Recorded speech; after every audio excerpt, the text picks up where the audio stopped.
Yeah yeah yeah Ramurthy Polapalli, okay okay BRS party. Yeah right. Ramurthy గారు good morning అండి. Yeah good morning అండి. Yeah మీ నుంచే స్టార్ట్ చేద్దాం.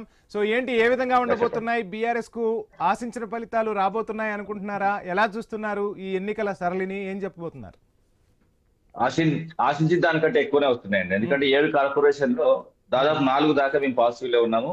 కరీంనగర్ బీజేపీ బీఆర్ఎస్ కే ఉంది, అక్కడ కాంగ్రెస్ లేదు. ఎందుకంటే వాళ్ళ అంతర్గత ఒప్పందం అని కూడా చాలా మందికి తెలుసు. అదేవిధంగా రామగుండంలో క్లియర్ గా మా వైపే ఉంది. నిజామాబాద్ లో అక్కడ కూడా బీజేపీ వర్సెస్ బీఆర్ఎస్ ఉంది.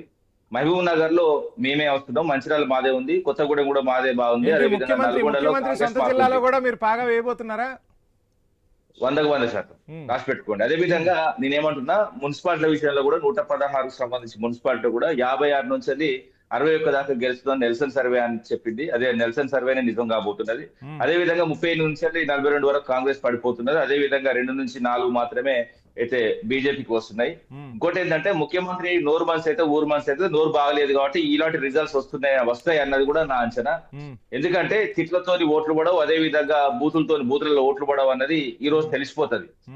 చాలా కాలంగా ముఖ్యమంత్రి వ్యవహారం గాని, ముఖ్యమంత్రి వ్యవహార తీరు గాని, అదే విధంగా మాటల తీరు గాని ప్రజలు కొంచెం విసిగెత్తినట్టు నాకు కూడా అనిపించింది. ఎందుకంటే పట్టణ ప్రజలు ఇక కొంచెం విజ్ఞులు కాబట్టి వాళ్ళు ఆలోచిస్తారు.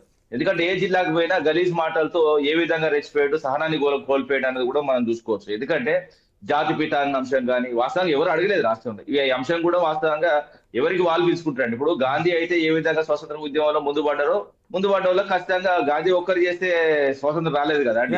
కేసీఆర్ ఒక్కరు చేస్తే రాలేదని మాట్లాడిన వాళ్ళకి కూడా నేను చెప్తున్నా.